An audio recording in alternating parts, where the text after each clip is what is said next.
आती रहेंगी बहारें, जाती रहेंगी बहारें, दिल की नजर से दुनिया को देखो, दुनिया सदा ही हंसी है। Happy birthday to you, happy birthday to you, happy birthday dear Amit ji, happy birthday to you. जी हाँ, आज है हैप्पी बर्थडे, उनका 79th बर्थडे है अमिताभ बच्चन साहब का। हमारे सबसे ज़्यादा दिल के करीब ऐसे आर्टिस्ट जिन्हें हम महानायक भी कहते हैं, बिल्कुल वो हैं महानायक। और ऐसे बच्चन साहब का जब भाई हम सेलिब्रेट करेंगे बर्थडे, तो भाई ऐसे तो नहीं करेंगे, हम उनके लिए ख़ास गीत चुनेंगे आज के दिन तो। और मुझे ऐसा लगता है कि सबसे ज़्यादा अगर कोई उपयुक्त गीत आज के लिए है तो, क्योंकि हम किशोर दा सिंग्स फॉर अमिताभ बच्चन जी ऐसे जब गीत पेश कर रहे हैं, तो उसमें ये गीत जो है ख़ास करके ये 1980s लेट 80s के दौर का गीत, वो ऐसा गीत कि जब हम जिस रूप में बच्चन साहब को हमने सबसे ज़्यादा पसंद किया था, एंग्री यंग मैन वाले रूप में, उस दौर का मेरे हिसाब से ये थोड़ा सा आखिरी का दौर था। और किशोर दा उस वक्त जा चुके थे जब ये फिल्म आई थी, तो उसी फिल्म का ये गीत। लेकिन उस गीत को पेश करने से पहले मैं आज के मेहमान मतलब भाई ये मेरे दोस्त हैं और बहुत अच्छे, मुंबई में बहुत कमाल के एंकर हैं, और भाई इनकी पर्सनालिटी भी कम नहीं है बहुत। जब ये स्टेज पे आ जाते हैं तो एकदम ऐसा कुछ लगता है कोई तो भी आया, और कमाल की आवाज़ है इनकी, एकदम रौबदार। और बहुत सालों से 25 सालों से ये एंकरिंग के क्षेत्र में बहुत अच्छा नाम किया है इन्होंने। तो भाई आज जब बच्चन साहब का हम बर्थडे मना रहे हैं, तो ख़ास मैं उन्हें आमंत्रित करता हूं और आज के गीत के बारे में बताएंगे, फिर उसके बाद में वो ख़ास गीत आपकी नज़र होगा। तो प्लीज़ वेलकम विनायक शिंदे। नमस्कार दोस्तों, मैं हूं विनायक शिंदे, एक एंकर आप सभी से रूबरू हो रहा हूं एक बहुत ही प्यारे प्रेजेंटेशन के साथ, द रेयर जेम ऑफ किशोर दा। ये एक सीरीज आप सुनते आए हैं, बिल्कुल बहुत ही बेहतरीन अंदाज के साथ इस सीरीज को आपके खातिर पेश किया है हमारे हिंदुस्तान के बड़े ही प्यारे और मशहूर गायक, वर्सेटाइल सिंगर प्रशांत नासेरी। इन्होंने आज फिर एक बार मुझे किशोर दा के बारे में कुछ कहने का मौका मिला है। हालांकि छोटा मुंह और बड़ी बात होगी ये। किशोर दा के तारीफ में कुछ कहना यानी कि सूरज को चिराग दिखाने के बराबर होगा। आज हम सभी ज्ञानी हैं और ये बात हम अच्छी तरह समझ सकते हैं कि 1969 में पहली बार कुछ ऐसा हुआ जब किशोर दा ने किसी और फनकार के लिए गीत गाए। इसके पहले के करियर को अगर हम देखते हैं 1948 से 1969 तक, किशोर दा ने जितने भी गीत गाए या तो वो खुद के लिए गाए या तो सिर्फ और सिर्फ देवानंद साहब के लिए गाए। क्या उस दौरान संगीतकारों ने किसी अलग अदाकार के लिए किशोर दा की आवाज क्यों नहीं चुनी, इसकी वजह मैं नहीं जानना चाहूंगा। लेकिन दोस्तों, जब 1969 के बाद हर एक अदाकार के लिए किशोर दा ने गीत गाए, तब किशोर दा के पास एक बहुत बड़ा तजुर्बा था। आप तो ये बात जानती हैं कि वो एक बखूबी एक्टर रहे हैं। जी हां, अदाकारी उनके अंदर बसी हुई है, गीतकार रहे हैं, निर्माता रहे हैं, निर्देशक रहे हैं, सर्वगुण संपन्न रहे हैं किशोर कुमार साहब। दोस्तों, किशोरदा ने जब राजेश खन्ना साहब के लिए गाए गीत और एक सिलसिला चल पड़ा, आर.डी. बर्मन, किशोरदा and of course Rajesh Khanna साहब, इसी दौर में उनके हिस्से में बहुत ही बेहतरीन गीत आए, एक अलग अंदाज के गीत आए और उन्होंने जी जान से जो है इन गीतों को गाया। किशोरदा के बारे में बहुत सारी गलत फहमियां लोगों को थी, लेकिन मैं आपको बता दूं, किशोरदा को वही लोग जान सके जो उनके पास गए, उनके पास रहे, क्योंकि किशोरदा बहुत कुछ थे। आप अगर अंदाजा लगा सकते हैं तो उनकी फिल्मों को देखिए, दूर गगन की छाव में, दूर का राही। हालांकि वो इस मोह माया की दुनिया से हमेशा दूर रहने की बात करते थे। कई ऐसी बातें हैं जो वाकई में समझने लायक है। एक गायक, एक अभिनेता जब पर्दे पे लोगों को हंसाता है तो वो लोगों को रुला भी सकता है। उनकी कई फिल्में आप देख सकते हैं, जैसे कि नौकरी एंड ऑफ कोर्स वो फिल्म मुसाफिर खाना, बहुत ही बेहतरीन अभिनय इसमें किशोरदा का देखने मिलता है। तो ये सारे गुण जब उनकी गायकी के अंदर आए तो सोचिए, इसी वजह से जो है उनके गाने इतने बेहतरीन बने कि ता कयामत लोग उन्हें सुनते रहेंगे। अब बात करते हैं हमारे दिलो अजीज स्टार अदाकार, king, Shahenshah of the Bollywood Amitabh Bachchan ji की। हालांकि ये महीना जो है अक्टूबर महीना है, आज 11 तारीख है और ये पूरा जो है अमिताभ बच्चन जी के लिए डेडिकेट है ये पूरा हफ्ता। और इस पूरे हफ्ते में हमने इस सीरीज में बहुत सारे किशोरदा के गाए, अमिताभ बच्चन जी के लिए गाए गाने जो है पेश किए। सोचिए, अमिताभ जी के लिए जब उन्होंने पहला गाना गाया, मेरे ख्याल से वो गाना था बॉम्बे टू गोवा फिल्म का। अब बॉम्बे टू गोवा फिल्म का गाना देखा ना हाय रे सोचा ना, जब सेट पे इसका शूट हो रहा था काफी दिक्कतें आ रही थी अमिताभ जी को। ये बात मैं नहीं, उस दौर के जितने भी एक्टर थे या वहां पे अरुणा ईरानी जी ने भी अपने इंटरव्यू में इस बात को बताया था। हालांकि कभी कभी बार बार शूटिंग रोकनी पड़ती थी, एक नए अदाकार के रूप में थे, जबकि किशोरदा उस वक्त मंजे हुए खिलाड़ी थे और ये एक ओपनिंग नए प्लेयर थे जो अमिताभ बच्चन इस फिल्म में आए थे। धीरे धीरे ये कारवां आगे बढ़ता गया। फिल्म सौदागर के लिए भी जो है किशोरदा ने उन्हें प्लेबैक किया और आगे चलकर बहुत सारे ऐसे गाने बने जो अमिताभ बच्चन जी के लिए बने और उन्होंने भाप लिया कि अमिताभ अभी जो शिखर पर हैं, उनकी पर्सनैलिटी को और उनके जो रोल को बिल्कुल मिलता जुलता अंदाज जो किशोरदा ने डाला, वो गीत अमर हो गए। और हम तो जानते हैं फिल्मों में गीतों का एक बहुत अहम भूमिका होती है और ये भूमिका सफल बनाई है उस दौर के सभी संगीतकारों ने एंड ऑफ कोर्स गीतकारों ने एंड गायकों ने।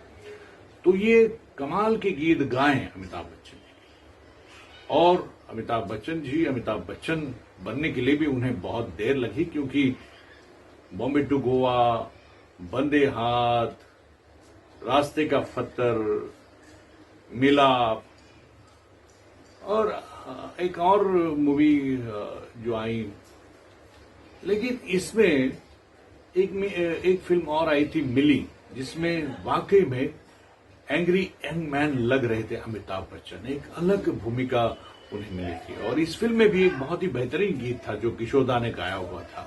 वाकई में इस गीत में जो दर्द भर दिया था। हालांकि ये वादा किया था किशोरदा ने एस.डी. बर्मन साहब को। जी हाँ, एस.डी. बर्मन साहब जो उनके लिए गुरु थे, पिता समान थे और उनकी गायकी में बहुत सारे बदलाव जो हैं एस.डी. बर्मन साहब ने लाए थे।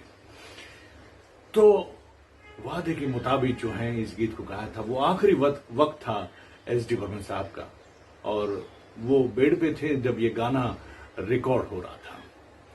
सो लेडीज एंड जेंटलमैन, मैं कहना यहां पर ये चाहता हूं कि एक मंजे हुए खिलाड़ी ने जो है अदाकार और गायक ने एक नए अदाकार के लिए गीत गाए और फिर आगे जिस तरह से ग्राफ बढ़ता गया अमिताभ बच्चन जी का, फिर जंजीर फिल्म आई या दीवार या फिर शोले, उसके बाद जो है अमिताभ जी जो है टोटली चेंज हो गए और फिर धीरे धीरे डॉन और न जाने ऐसी कितनी पॉपुलर फिल्में जिनके हमने मेरे ख्याल से लगभग ये सारी फिल्में देखी हैं और जम के अभिनय किया अमिताभ बच्चन जी ने और सभी के दिलों पर राज किया। उनकी खास अदाकारी ने, उनकी आवाज, उनका ढंग, उनकी स्टाइल इज वेरी जबरदस्त। एक कमर पे हाथ रखते हुए कहते थे हम जहां से खड़े हो जाते हैं लाइन वहीं से शुरू हो जाती है। तो अमिताभ बच्चन जी के डायलॉग जिस तरह हमारे लबों पे फिट है, फिल्म जंजीर का वो डायलॉग, जब तक बैठने को कहा नहीं जाए चुपचाप खड़े रहो, ये पुलिस स्टेशन है तुम्हारा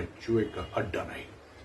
तो ये जो है अंदर हमारे आते गए और किशोरदा के अंदाज तो क्या कहने भाई। जब किशोरदा ने मेरे ख्याल से अमिताभ बच्चन जी के लिए आखिरी गीत शायद गाया होगा मेरे हिसाब से, फिल्म शहंशाह में एक बहुत ही बेहतरीन गीत जो टाइटल सॉन्ग था और इतना दम भर दिया उस गीत में कि वाकई में जब भी सुनते हैं तो रोंगटे खड़े हो जाते हैं। इतना जबरदस्त अंधेरी रातों में जो निकलता है शहंशाह, कमाल। पर्दे पर अमिताभ बच्चन और बैकग्राउंड में आवाज किशोरदा की, एक बहुत ही भारी जो है ये संगम जो है हमें देखने मिला और सुनने मिला। आज यही गीत जो है प्रशांत नासिरी जी हम सभी के लिए पेश करने वाले हैं और प्रशांत नासिरी एक बहुत बड़े फैन है किशोरदा के और उन्होंने हर अंदाज को जो है लोगों के सामने लाने की कोशिश की इन शोज के जरिए, द रेयर जेम्स ऑफ किशोरदा के जरिए। तो आप सभी का प्यार भी उन्हें हासिल हुआ है। आज वाकई में मैं अमिताभ बच्चन जी को हमारी पूरी टीम की ओर से उन्हें जन्मदिवस की बहुत बहुत बधाइयां देना चाहूंगा, शुभकामनाएं देना चाहूंगा। आप प्रेरणा स्तोत्र रहे हैं हम सभी के लिए और आज का दिन आपके लिए बड़ा ही खास है, आपके परिवार के लिए खास है और खास तो हमारे प्रशांत नासिरी जी इनके लिए भी है क्योंकि वो ये किशोरदा का गाया बहुत ही बेहतरीन गीत जो अक्सर शो में नहीं होता, वो आज हम सभी के नजर करने जा रहे हैं।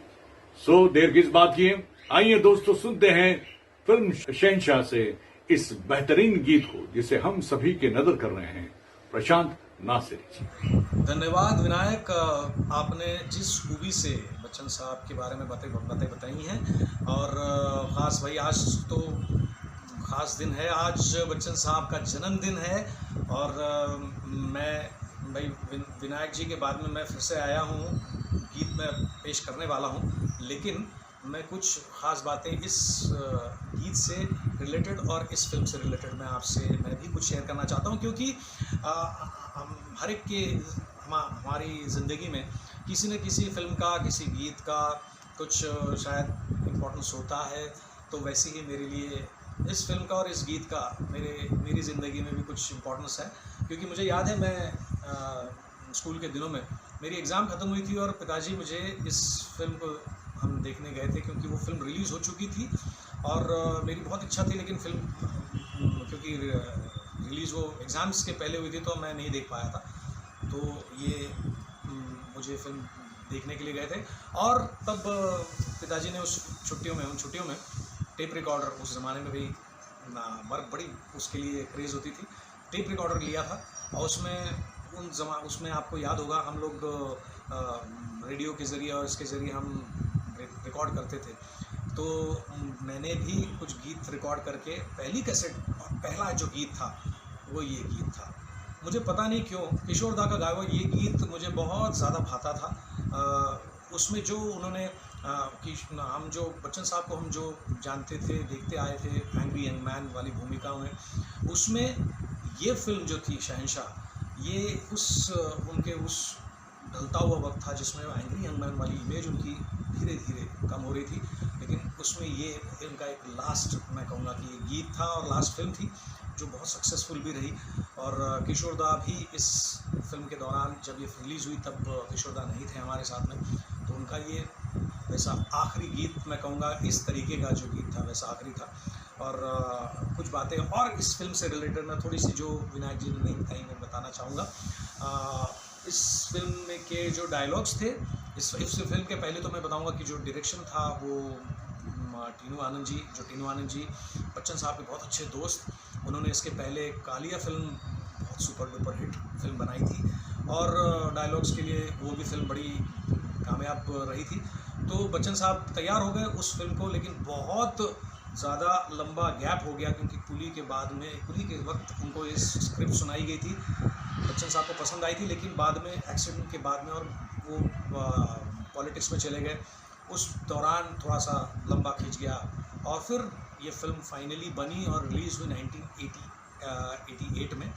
और उस वक्त जब इस फिल्म के डायलॉग्स जो लिखे जिन्होंने, वो टीनू आनंद जी के पिताजी इंद्र राज आनंद जी, जो बहुत अच्छे स्क्रीन प्ले राइटर, और ये उनकी आखिरी फिल्म वैसे हुई क्योंकि राज कपूर जी के ज़माने से उनकी पहली फिल्म थी आग, और उस ज़माने से वो लिखते आ रहे थे और ये उनकी आखिरी फिल्म थी। और जब ये फिल्म का क्लाइमैक्स लिखना बाकी था उस वक्त ये डेथ बेड पे थे, बहुत सीरियस हालत थी इनकी।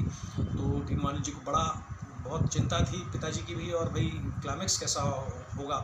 तो पिताजी ने कहा कि नहीं बेटा, मैं क्लाइमैक्स तो लिख के जाऊंगा, और उन्होंने 23 पेजेस का क्लाइमैक्स फाइनली लिखा और कमाल का क्लाइमैक्स था वो। और इसमें इस फिल्म का जो डायलॉग है उसकी भी कहानी है, जो हम बहुत सारे उसमें देखते हैं, रिश्ते में तो हम तुम्हारे बाप होते हैं। तो वो जो फिल्म ये जब डायलॉग्स लिखे जा रहे थे तो उसमें किसी तो भी जगह पे टीनू आनंद जी को कुछ पसंद नहीं आया और वो पिताजी से थोड़े से अड़ गए कि नहीं यहाँ पे ये ज़रा मज़ा नहीं आ रहा, ये नहीं हो रहा। तब उनको इंद्र राज आनंद जी ने उनको कहा, बेटा रिश्ते में तो हम तुम्हारे बाप लगते हैं, नाम है इंद्र राज आनंद। तो ये चीज़ टीनू आनंद जी को बड़ी पसंद आई और उन्होंने इंद्र राज आनंद जी हटा के उन्होंने शहंशाह कर दिया, और वो फिल्म का डायलॉग आज तक लोग याद करते हैं। और आपको एक और चीज़ याद होगी, फिल्म कालिया में टीनू आनंद जी ने एक इमेजिनरी कैरेक्टर का जिक्र किया था, जो हम हमेशा जो कालिया जो कैरेक्टर है अमिताभ बच्चन जी का जो पहला जो दिखाया है, वो एक मुख्तार सिंह के नाम की एक डींग हाँकते रहते वो कि कैसा उसको मैंने धूल चटाई। तो उस मुख्तार सिंह, वो डायलॉग बहुत हिट हुआ था, उस मुख्तार सिंह को इस फिल्म में उन्होंने ज़िंदा किया और प्रवीण कुमार जी ने वो कैरेक्टर निभाया था, वो भी बहुत हिट हुआ। तो शहंशाह फिल्म का जो ड्रेस था उनका ब्लैक कलर का जो पूरा जो ये था, वो ब्रांड बाबा साहब, ये मुंबई के एक फेमस ब्रांड था, किशोर बजाज जी उसके थे, तो उन्होंने ये ड्रेस डिज़ाइन किया था और 28 किलो का ये पूरा ड्रेस था, जिसमें से 14 किलो का तो केवल हाथ था, राइट हैंड जो था उनका, जिसमें वो हमेशा दिखाएं, वो 14 किलो का था। और शुरुआत में बच्चन साहब ने थोड़ा सा मनाही कर दिया था क्योंकि उनको शूटिंग के दौरान या उसके पहले उनको पता लग चुका था कि एक उनको बीमारी हो गई है मिस्थेनिया ग्रेविस नाम की, जिसमें वो बहुत ज़्यादा वज़न कैरी नहीं कर सकते। लेकिन फिर भी उन्होंने क्योंकि उस फिल्म की ये रिक्वायरमेंट थी, उसके लिए उन्होंने उस सब चीज़ों को सहन करते हुए वो ग्रहण किया और वो पूरी तरह से उसे निभाया उस रोल को। और हिस्टोरिकल एडवांस बुकिंग था इस फिल्म का, और 2 हफ्ते पहले ही सारे एडवांस बुकिंग हुए थे और बहुत बॉलीवुड के शहंशाह के रूप में बच्चन साहब को लोगों ने इसके बाद में उसी नाम से अभी भी हम बुलाते हैं। ये बात हो गई बच्चन साहब की। अब थोड़ी सी बात करें किशोर दा की, क्योंकि किशोर दा के बारे में भी ऐसी ही बात कही जाती है कि भाई किशोर दा बड़े कंजूस थे, किशोर दा ऐसे थे, किशोर दा वैसे थे। पिछले बार हमने किस्सा आपको याद होगा प्रशांत राव जी से भी सुना था, तो वैसे ही एक किस्सा इस फिल्म से भी जुड़ा हुआ है, शहंशाह फिल्म से। शहंशाह फिल्म के जब गाने रिकॉर्ड हो रहे थे उसमें सारे गाने किशोर दा के ही नाम पे वैसे थे। आपको याद होगा उस फिल्म का ये तो टाइटल सॉन्ग तो था ही, जो अंधेरी रातों में, और एक होगा थानेदार तू, वो एक गाना था। तो वो जब गाना रिकॉर्ड करके बाहर निकल रहे तो उनका ध्यान बाहर बैठे हुए एक शख्स पे गया जिसे वो जानते थे कि ये बहुत अच्छा सिंगर हो। वो कौन थे? वो थे हमारे मुन्ना अजीज़ जी, मोहम्मद अजीज़ साहब। और उस वक्त वो वहाँ पे स्ट्रगलर थे और कुछ गीत उन्होंने गाए थे लेकिन उतने वो प्रचलित नहीं हुए थे। तो वो वहाँ बैठे निराश बैठे थे और वो शायद उन्होंने तो पूछा किशोर दा ने कि अरे बेटा क्या कर रहे हो? तो बोले नहीं मैं वापस जा रहा हूँ मैं कलकत्ता जा रहा हूँ वापस। और ये तो किशोर दा में क्या हो गया? तो बोले नहीं मैं बहुत कोशिश कर रहा हूँ। अच्छा ये बात है, चलो। उन्होंने उस वक्त बुलाया म्यूज़िक डायरेक्टर्स अमर उत्पल। जी हाँ, इस फिल्म के म्यूज़िक डायरेक्टर्स अमर उत्पल जी, जो अनिल विश्वास जी के दोनों सुपुत्र, और उनकी भी उस फिल्म के पहले आजा मेरी जान ये हिट फिल्म थी, लेकिन बहुत ज़्यादा अदरवाइज़ उनके पास में बहुत हिट्स नहीं थे। ये एक फिल्म उनके पास में बहुत अच्छी आई थी, जिसमें बहुत ग्रैंडर वाइज उन्होंने बहुत अच्छा काम किया था। उनको किशोर दा ने कहा कि भाई नहीं, ये अगला गीत जो भी है मेरा, ये अगला गीत ये लड़का गा रहा है, ये मैं बता रहा हूँ। उनकी भाई किशोर दा की बात कौन टाल सकता है। और वो गीत, उस गीत ने मोहम्मद अजीज़ साहब कहते हैं, अभी मोहम्मद अजीज़ साहब भी हमारे साथ में नहीं रहे, लेकिन मुन्ना भाई कहते हैं कि उस गीत ने मेरी ज़िंदगी बदल दी, क्योंकि उसके बाद में वो गीत तो हिट हो गया। वो गाना कौन सा था, जाने दे मुझे जाना है। जी हाँ, लता जी के साथ में गाया वो डुएट बहुत हिट हुआ।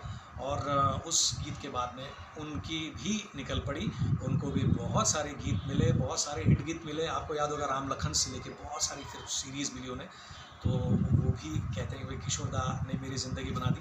वैसे हमारे किशोर दा जब बच्चन साहब बॉलीवुड के शहंशाह थे, तो भाई ये तो संगीत के शहंशाह थे। तो ऐसे ही दो हमारे शहंशाहों के नाम आज का गीत चलिए सुनते हैं फिर से एक बार। बच्चन साहब को हम सभी आपके भक्तों की तरफ से बहुत बहुत मैं कहूँगा कि कोटि कोटि आपको नमन है। और मैं बहुत बहुत शुक्रगुजार हूँ, इस जगह पे मैं शुक्रगुजार हूँ संजीवनी जी का, क्योंकि उनके ज़रिए आपके सामने मैंने अपनी कला को पेश किया था और आपने उस चीज़ को सराहा था। मुझे याद है आप मैं मतलब बच्चन साहब हमारे सामने उस फंक्शन में आए थे, वो हमें सुन रहे थे, और उन्होंने सुनने के बाद में 1 घंटा हुआ और वो हमारे सामने आए। उन्होंने सभी कलाकारों से आके सामने हाथ जोड़ के हमें नमस्कार किया और कहा कि मैं अभी घर लौट रहा हूँ, मुझे आप लोग का गाया हुआ गाना बहुत पसंद आया, आप लोग बहुत अच्छा गा रहे हैं, मैं आपसे मिल के जाना चाहता था। ये हम सभी कलाकारों के लिए बहुत बड़ी बात थी। सबसे उन्होंने मिले, सबके साथ में फ़ोटो खिंचवाई, और हमारे हृदय में, मैं तो उनको पहले मैं कहूँगा कि मैं उनका फ़ैन था, लेकिन उस दिन से मैं भक्त हो गया। तो ऐसे ही हमारे बच्चन साहब को भाई कोटि कोटि आपको शुभकामनाएं, और जियो हज़ारों साल, साल के दिनों 50,000। Happy birthday sir.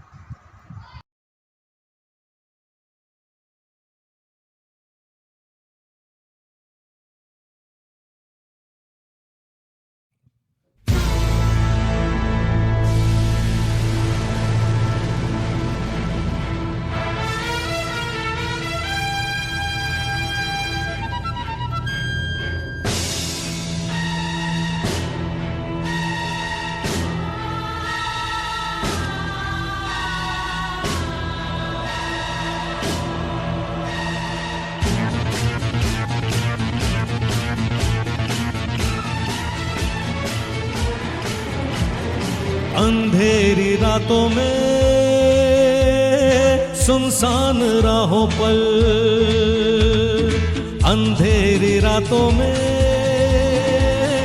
सुनसान राहों पर, हर जुल्म मिटाने को एक मसीहा निकलता है, जिसे लोग शहंशाह कहते हैं। अंधेरी रातों में सुनसान राहों पर, अंधेरी रातों में सुनसान राहों पर, हर जुल्म मिटाने को एक मसीहा निकलता है, जिसे लोग शहंशाह कहते हैं। अंधेरी रातों में सुनसान राहों पर।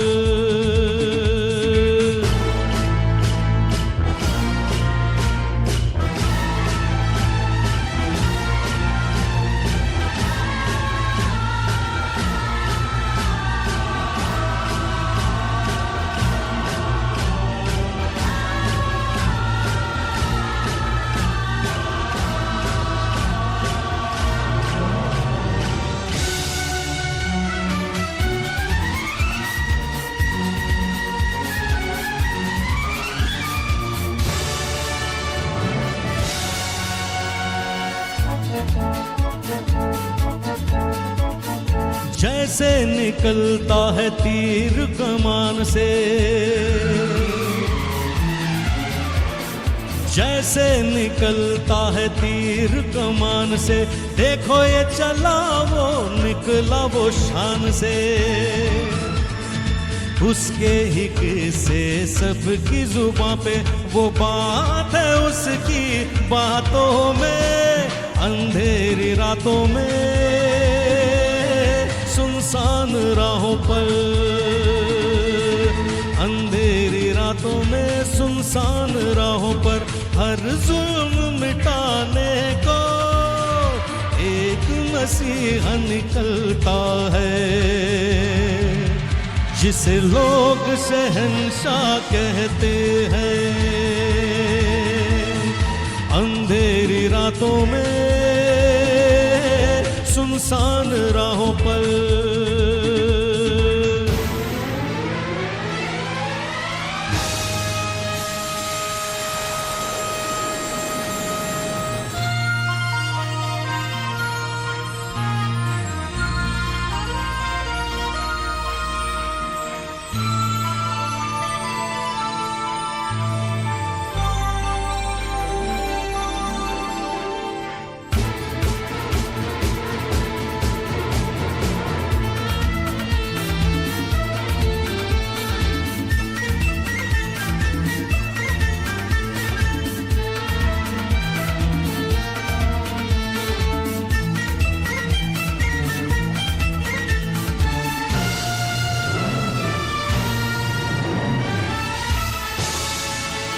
ऐसे बहादुर देखे हैं थोड़े, हो ऐसे बहादुर देखे हैं थोड़े, जुल्मों सितम की जंजीरें तोड़े। पीछे पड़े तो पीछा न छोड़े, बड़ा जोर है उसके हाथों में। अंधेरी रातों में सुनसान राहों पर, अंधेरी रातों में सुनसान राहों पर, हर जुल्म मिटाने को एक मसीहा निकलता है, जिसे लोग शहंशाह कहते हैं। अंधेरी रातों में सुनसान राहों पर,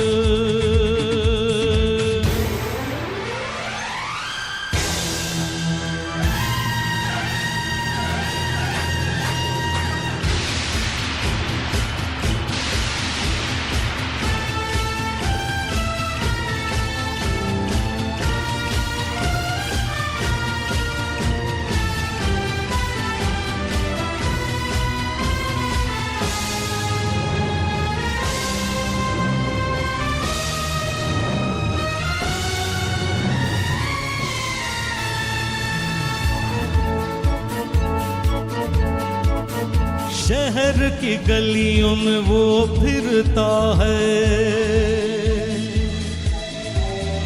हो शहर की गलियों में वो फिरता है, दोस्तों से दोस्त बनकर मिलता है। दुश्मनों के सर पे ऐसे गिरता है, जैसे बिजली गिरे बरसातों में। अंधेरी रातों में सुनसान राहों पर,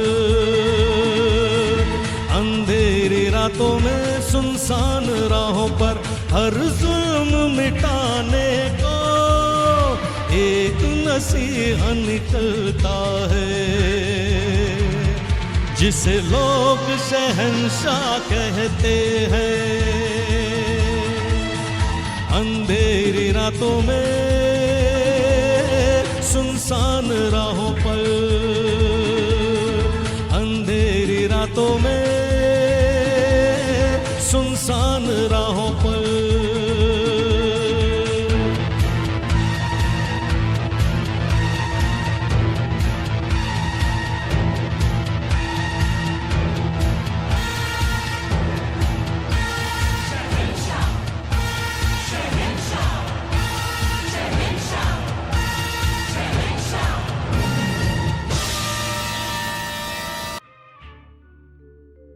हे हे हो